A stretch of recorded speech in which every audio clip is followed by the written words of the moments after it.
So good morning everyone, my name is Lokesh Verma. मैं लेके आ गया आज आपके लिए linear higher order differential equation with constant coefficients. इसकी कांस्टेंट मतलब कांस्टेंट हैं सारे। अभी इसमें आएगा होमोजीनियस लीनियर डिफरेंशियल इक्वेशन, जिसमें आपका कॉची ने दिया था कंसेप्ट, वो भी बताऊंगा अभी आगे। जैसे इसकी जनरल फॉर्मुलाइजेशन ये d n y over d x है। ये पावर इसकी कम होती जाती है n-1 n-2 dash dash dash Y तक। ठीक है, ये फंक्शन रहेगा RHS में। क्यों फंक्शन रहेगा x का, इसका y सॉल्यूशन होगा डिफरेंशियल इक्वेशन का। ठीक है, d डिफरेंशियल ऑपरेटर है, d की power n d n d x n. इसका जनरल सॉल्यूशन आता है complementary function plus particular integral, complementary function plus particular integral, ये जनरल सॉल्यूशन है। आप फाइंड आउट कैसे करते हो कॉम्प्लीमेंट्री फंक्शन को कि d बराबर पुट करते हो m और y बराबर 1 qx बराबर 0, तो ये मेरे पास एक ऑक्सिलरी इक्वेशन आ जाती है। आप ऑक्सिलरी इक्वेशंस के जनरली रूट्स फाइंड आउट करते हो। रूट्स फाइंड आउट करने के बाद जैसे when roots are real and different distinct, मतलब ये दोनों मेरे रूट्स m1 m2 ये रूट्स डिफरेंट आ गए और डिस्टिंक्ट आ गए, मतलब ठीक है रियल रूट हैं ये। अब जैसे when roots are real and equal, जब रियल और इक्वल होते हैं जैसे m1 बराबर m2 बराबर m, तो आपका कॉम्प्लीमेंट्री फंक्शन कुछ इस तरीके से लिखा जाता है c1 plus c2 x e की पावर mx। कॉम्प्लीमेंट्री फंक्शन इसमें आ जाता है जैसे तीन इक्वल रूट्स आ जाते हैं c1 plus c2x plus c3x square e की पावर mx। ठीक है, और जैसे व्हेन रूट्स आर कॉम्प्लेक्स, जब कॉम्प्लेक्स रूट्स आ जाते हैं जैसे alpha plus minus iota beta, तो आपके पास कॉम्प्लीमेंट्री फंक्शन लिखा जाता है e की power alpha x c1 cos beta x plus c2 sine beta x. c1 e की पावर अल्फा एक्स, एक नॉर्मलाइजेशन हो रहा है इसका लिखने का, c1 e की power alpha x cos beta x plus c2, और ये है c2 e की power alpha x sign beta x plus c2। ठीक है, जैसे पर्टिकुलर इंटीग्रल निकालना है अब आपको कॉम्प्लीमेंट्री फंक्शन, तो मैंने बता दिया आपको। अब देखते हैं पर्टिकुलर इंटीग्रल निकालने के लिए करते हो एफ डी से पूरी इक्वेशन को डिवाइड कर देते हो तो क्यू एक्स अपॉन में एफ डी। अब ये क्यू एक्स वेरी करता है, ये RHS में जो फंक्शन है आपके पास क्यू एक्स ये वेरी करता है। अगर क्यू एक्स मेरे पास है e की पावर ए एक्स, तो पर्टिकुलर इंटीग्रल आप निकालते हो e की power a x eight F D बराबर ए पुट करने पर उस फंक्शन की वैल्यू। बट कंडीशन मेरी ये है कि F F does not equal 0 होना चाहिए। न्यूमरेटर जीरो हो गया तो नॉट डिफाइन आ जाएगी कंडीशन। ठीक है, अगर ये 0 हो जाता है, अगर मैंने मान लिया यदि ये इस पे 0 होता है, तो आप पर्टिकुलर इंटीग्रल निकालते हो इस इक्वेशन को x से मल्टीप्लाई करोगे, एफ डैश ए निकालोगे, बट कंडीशन वही है F dash A does not equal 0। ठीक है, इफ क्यू एक्स बराबर साइन ए एक्स फंक्शन आ जाए या कॉस ए एक्स आ जाए, तो पर्टिकुलर इंटीग्रल निकालोगे आप ऐसे, क्योंकि फंक्शन आएगा डी स्क्वायर कॉमा डी, ऐसे करके फंक्शन होगा, उधर डी स्क्वायर पुट करोगे माइनस का ए स्क्वायर जहाँ पे डी स्क्वायर है। ठीक है, देन सॉल्व करोगे। अगर क्यू एक्स मेरे पास फंक्शन आ जाए e की power a x v x, तो आप पुट करते हो e की पावर ए एक्स को ब्रैकेट से बाहर लेते हो, डी टेंड करवाते हो डी प्लस ए पर। ठीक है, ये मेरे पास एक फॉर्मुलाइजेशन है किसी भी डिफरेंशियल इक्वेशन को सॉल्व करने के लिए। ठीक है, अब मैं आपको बताता हूँ जैसे CSIR में, बार्क में, TIFR में, जेस्ट में बहुत अच्छे अच्छे न्यूमेरिकल्स आए हैं इस टॉपिक से। ठीक है, देखते हैं। देखो फर्स्ट न्यूमेरिकल है मेरे पास डी स्क्वायर माइनस का 3d प्लस 2y बराबर e की पावर 3x। हम पुट कर सकते हैं d बराबर m, मेरे पास डिफरेंशियल इक्वेशन आएगी m स्क्वायर माइनस का 3m प्लस 2 बराबर 0। हम आपसे बोल सकते हैं इसके रूट्स, m स्क्वायर इस ब्रैकेट की जगह पे लिख सकता हूँ 2 प्लस 1 इंटू m प्लस 2 बराबर 0। ठीक है, अब देखिए m से मल्टीप्लाई किया, मतलब मैंने m स्क्वायर माइनस का 2m माइनस का m प्लस 2, इसको देखो ब्रैकेट से m कॉमन आ सकता है आपके पास, तो m कॉमन लिया, m माइनस 2 माइनस 1 कॉमन आ सकता है, m माइनस 2 ब्रैकेट इसका 2 0, m माइनस 1 और m माइनस 2 बराबर 0, मतलब m बराबर आ गया मेरे पास 1,2। तो हम कॉम्प्लीमेंट्री फंक्शन लिख सकते हैं आपके पास c1 e की power, roots are real and distinct, तो हम बोल सकते हैं c1 e की पावर m की वैल्यू क्या है 1x प्लस c2 e की पावर 2x m2 की वैल्यू। ठीक है, ये मेरे पास कॉम्प्लीमेंट्री फंक्शन आ गया इसका। पर्टिकुलर इंटीग्रल आएगा कुछ ऐसे e की power 3x divided by D square minus का 3d प्लस का 2, मैं d की जगह पे पुट करूँगा 3, ये जो है a की जगह पे ये है मेरे पास। ठीक है, तो पुट करते हैं आइए, ई की पावर 3x अपॉन में 3 का स्क्वायर 9 माइनस 3 इंटू 3 प्लस का 2, 3 से 3 कैंसिल आउट और 9 से 9 कैंसिल आउट, 1 अपॉन में 2 ई की पावर 3x। मेरे पास सॉल्यूशन आ गया इस डिफरेंशियल इक्वेशन का, c1 ई की पावर x प्लस c2 ई की पावर 2x प्लस 1 अपॉन 2 ई की पावर 3x। ये फाइनल आंसर है इस डिफरेंशियल इक्वेशन का। ठीक है, अब देखते हैं बड़ा फेमस क्वेश्चन TIFR 2013 जेस्ट 2014 गेट में भी बहुत बार आ चुका है ये क्वेश्चन। आपको बता दूं, इस डिफरेंशियल इक्वेशन को सॉल्व करना है और इसमें देखिए पर्टिकुलर इंटीग्रल आएगा 0, तो इस डिफरेंशियल इक्वेशन का ओनली सॉल्यूशन रहेगा कॉम्प्लीमेंट्री फंक्शन।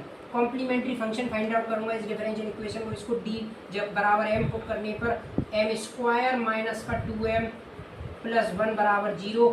हम आपसे बोल सकते थे ये m माइनस 1 का होल स्क्वायर बना है, इसका टू 0, तो हम बोल सकते हैं m बराबर 1,1, roots are real and equal.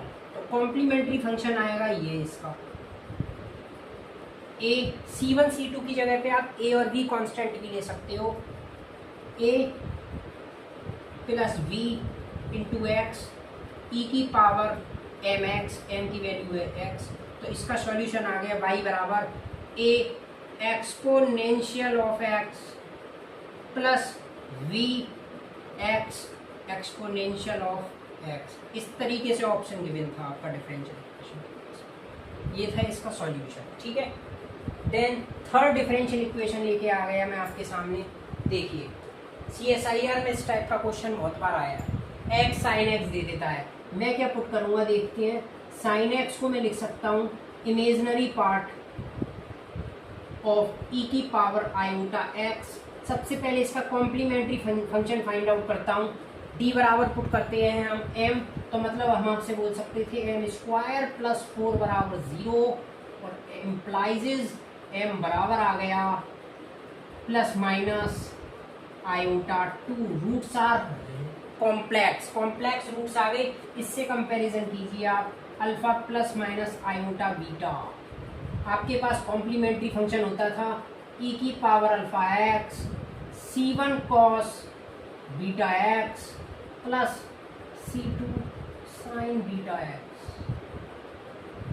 ठीक है, अल्फा की वैल्यू 0 है और बीटा की वैल्यू 2 है आपके पास। ठीक है, तो कॉम्प्लीमेंट्री फंक्शन आ सकता है मेरे पास c1 cos 2x plus c2 sine 2x, c1 cos 2x plus c2 sine 2x, ये मेरे पास कॉम्प्लीमेंट्री फंक्शन आ गया। पर्टिकुलर इंटीग्रल आएगा, देखिए कैसे, इसकी जगह पे आपने लिखा है x imaginary part of e की power iota x divided by D square plus 4, ये टर्म आ गई।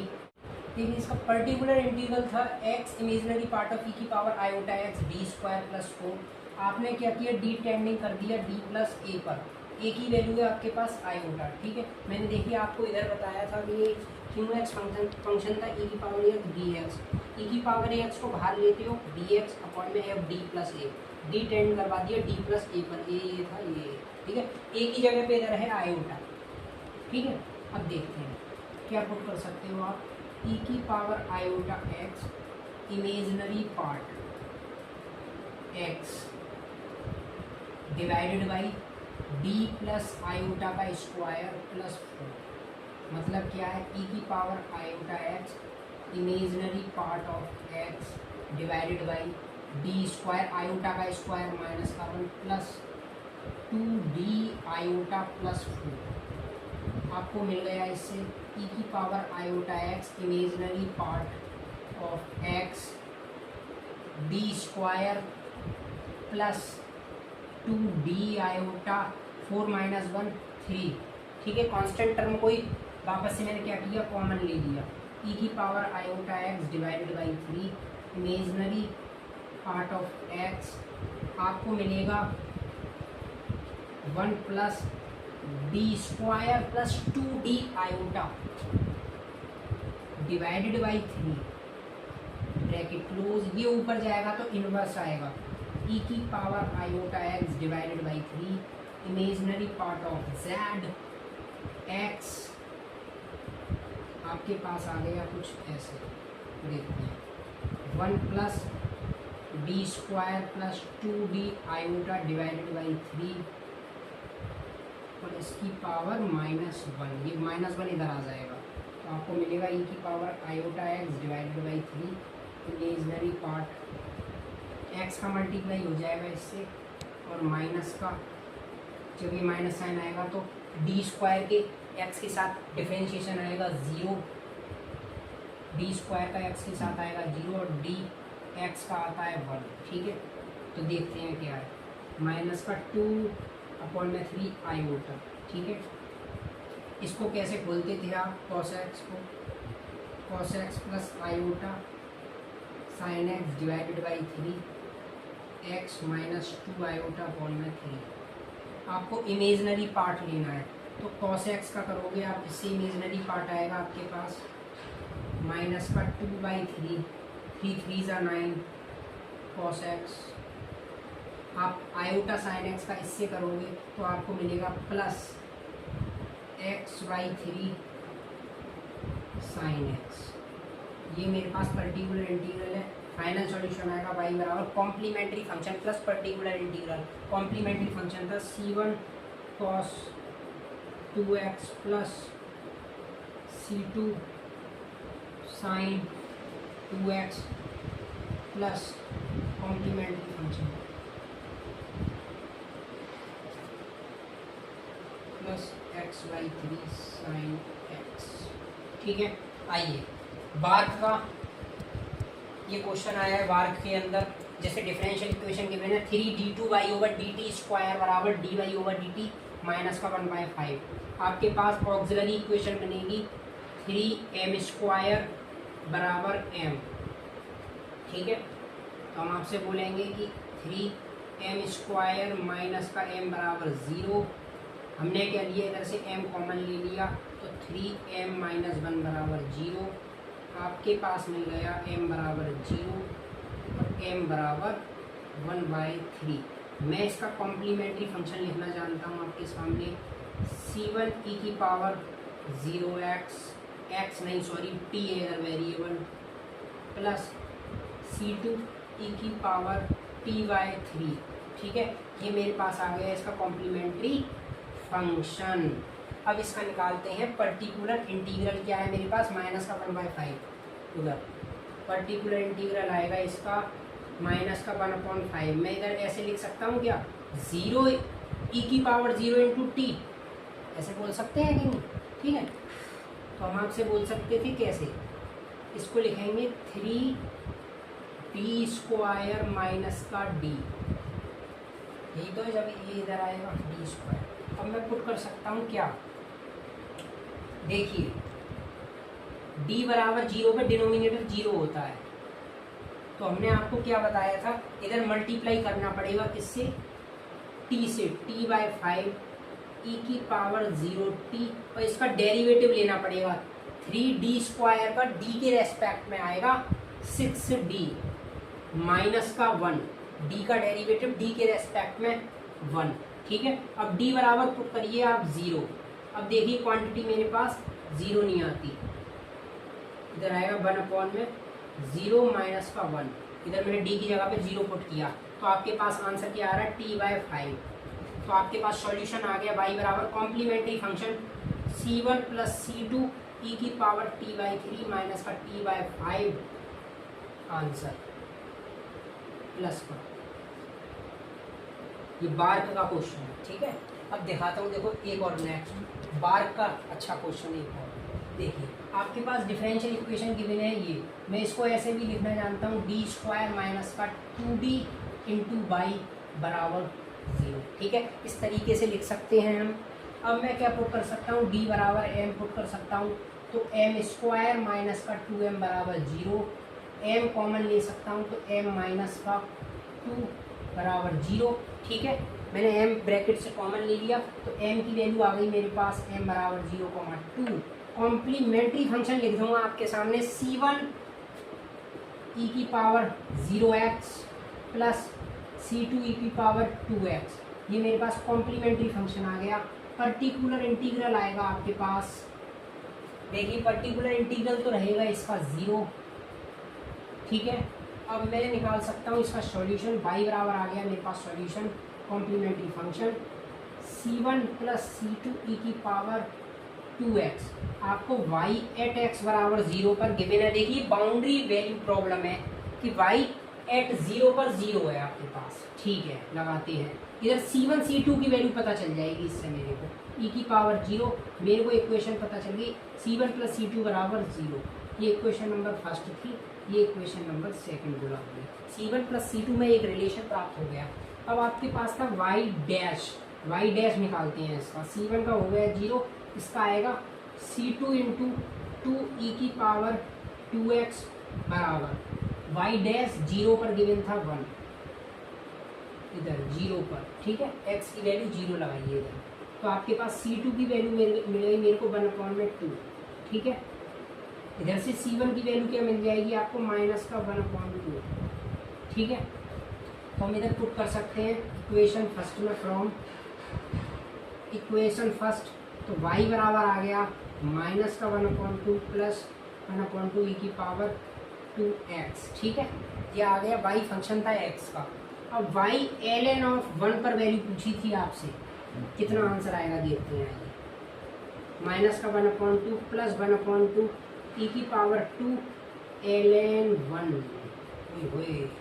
इस ट्वाइस को इसकी पावर में ले जा सकता हूँ, 1 की पावर ट्वाइस, माइनस का 1/2 प्लस 1/2 e की पावर ln की पावर, और 1 का स्क्वायर 1 ही होता है। ये e से एंटी लॉग कैंसिल आउट हो जाएगा, तो माइनस का 1/2 प्लस 1/2 ये आएगा, और 1/2 प्लस माइनस 1/2 0, मतलब इसका आंसर 0 है ln 1 पर, ठीक है।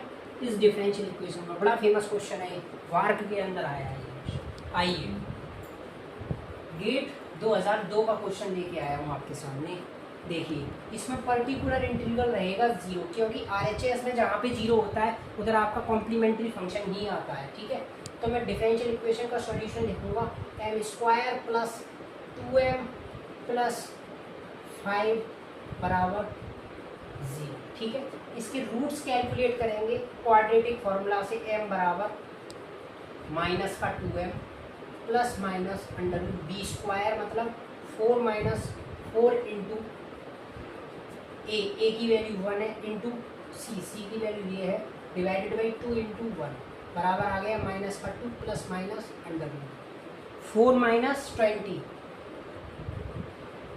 ठीक है, डिवाइडेड बाई 2 मतलब माइनस का 2 प्लस माइनस अंडर रूट कितना आ जाएगा, माइनस का 16, अंडर रूट माइनस 16 आएगा, आयोटा में रूट्स आ गए इसके पास, माइनस का 2 प्लस माइनस 8 इसका होता है, अंडर रूट 16 का होता है 4 आयोटा डिवाइडेड बाई 2, माइनस का 1 प्लस माइनस 2 आयोटा। आपके पास ये रूट्स कैसे आ रहे थे, कॉम्प्लेक्स रूट्स आ रहे हैं, मतलब क्या है इसका, alpha plus minus iota beta. मेरे पास अल्फा की वैल्यू आ गई माइनस का 1, बीटा की वैल्यू आ गई मेरे पास 2।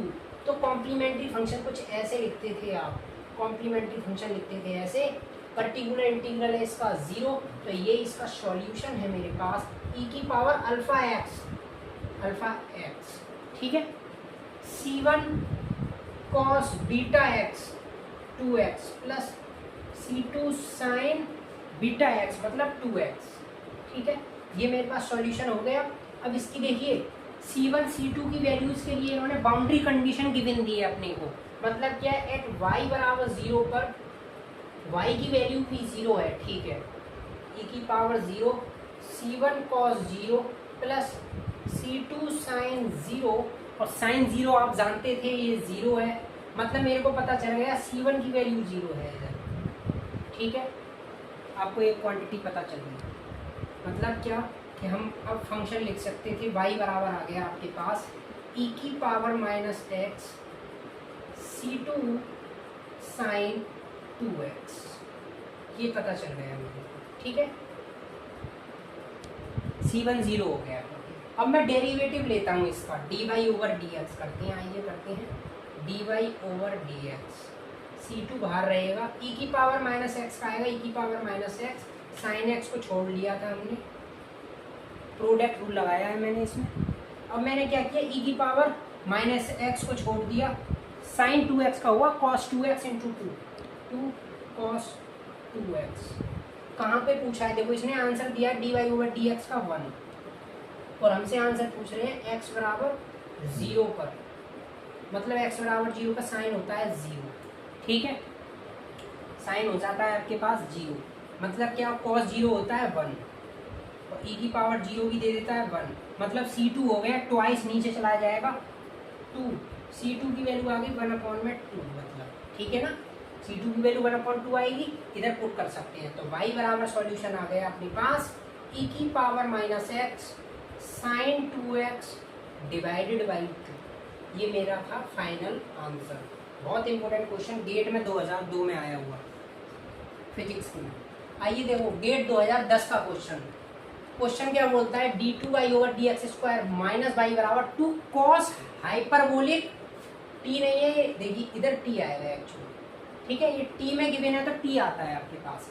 कॉस हाइपरबोलिक t को मैं लिखूंगा कुछ ऐसे, कॉस हाइपरबोलिक t होता है e की पावर t माइनस e की पावर t प्लस आता है डिवाइडेड बाई 2, आप ये जानते थे फॉर्मूला, ठीक है, कॉस हाइपरबोलिक t का। आइए सबसे पहले इसका कॉम्प्लीमेंट्री फंक्शन फाइंड आउट करूंगा, आपके पास मिलेगा m स्क्वायर माइनस का 1 इजगस टू 0, तो m बराबर हम आपसे बोलेंगे प्लस माइनस 1, ठीक है, ये आएगा m बराबर प्लस माइनस 1। तो कॉम्प्लीमेंट्री फंक्शन होगा इसका, roots are real and different, c1 e की power x plus c2 e की power minus X, complementary function आ गया ये आपके पास।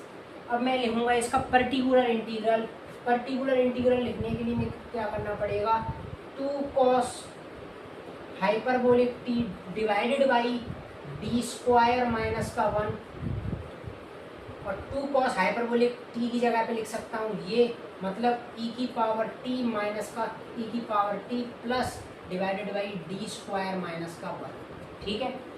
अब मैं इसको सेपरेट करके लिख सकता हूँ e की power t divided by d square minus 1 plus e की power minus t d square बराबर माइनस, देखिए टेस्ट फेल हो रहा है d बराबर 1 पर, टेस्ट फेल हो रहा है, इसीलिए t से मल्टीप्लाई करना पड़ेगा। देखो d बराबर माइनस 1 पर टेस्ट ये भी फेल हो रहा है मेरा, इसीलिए क्या करना पड़ेगा, मेरे को t से मल्टीप्लाई करना पड़ेगा और d स्क्वायर माइनस 1 का d के रेस्पेक्ट में डेरिवेटिव 2d आ गया प्लस t e की पावर माइनस t, इसका भी 2d आ गया। अब d बराबर 1 पुट करिए इधर और इधर पुट करिए माइनस का 1, अब देखिए टेस्ट फेल नहीं होगा, t अपॉन में 2 e की power t minus t upon में 2 e की पावर माइनस t, d की जगह पे माइनस बनाया वो माइनस प्लस माइनस हो गया, ठीक है, ये था आपके पास पर्टिकुलर इंटीग्रल। अब मैं क्या जानता हूँ,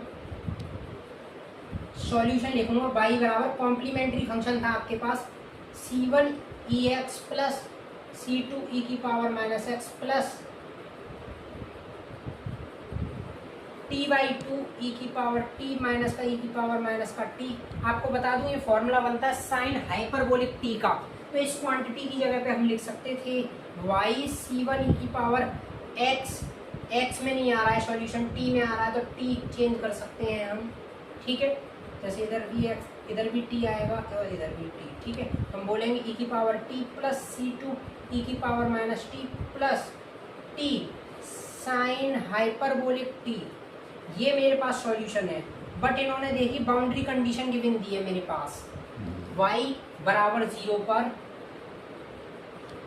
ये 0 है, मतलब c1 e की पावर 0 प्लस c2 e की power 0 plus 0 t into sine hyperbolic बराबर 0 मैंने पुट किया इधर, y एट e की पावर 0 मतलब 0, e की पावर 0 होता है 1, ठीक है, प्लस c2 e की पावर 0 ये भी हो गया 1 और t की वजह से ये 0 हो गया, तो हमारे पास इक्वेशन आ गई c1 प्लस c2 बराबर 0। ये मेरे पास एक differential equation first boundary condition से आ गई है मेरे पास। अब देखिए सेकंड बाउंड्री कंडीशन थी डेरिवेटिव करना है dy ओवर dt, निकालते हैं इसका dy ओवर dt कितना आएगा इस डिफरेंशियल इक्वेशन का, इसका सॉल्यूशन का c1 e की पावर t माइनस इसका होगा C2 e की पावर माइनस टी के रेस्पेक्ट में डेरिवेटिव किया है, plus T sine hyperbolic T, इसका आएगा टी का टी के रेस्पेक्ट में 1, साइन हाइपरबोलिक टी को मैंने ऐसे ही रख लिया, प्लस टी का वो टी को छोड़ दिया, साइन हाइपरबोलिक टी का होता है कॉस हाइपरबोलिक टी। ठीक है, अब देखिए d y over d t zero given था एट टी बराबर जीरो का, मतलब साइन हाइपरबोलिक ये जीरो हो गया, टी की वजह से ये जीरो हो गया, तो आपके पास आ गया C1 माइनस C2, क्योंकि ई की पावर जीरो होता है 1, बराबर आ गया जीरो। मतलब हम आपसे बोल सकते हैं C1 बराबर C2, और C1 बराबर देखिए C2 है, तो इधर पुट कर सकता हूँ, तो हम बोल सकते हैं C1 प्लस C1 बराबर जीरो, मतलब 2C1 बराबर जीरो, मतलब क्या है C1 बराबर जीरो। इसका देखो ऐसे ही यूज किया मैंने C2 की जगह पे C1 पुट कर दिया, और C1 प्लस C1 हो गया 2C1, और C1 हो गया जीरो। ये एग्जैक्ट था इसका सॉल्यूशन, C1 जीरो आ गया, C2 भी जीरो हो गया। अब हम आपसे बोल सकते थे कि ये कॉम्प्लीमेंट्री फंक्शन ही पूरा जीरो हो गया, तो इसका सॉल्यूशन बचा आपके पास y बराबर टी साइन हाइपरबोलिक टी। ये था इसका फाइनल सॉल्यूशन।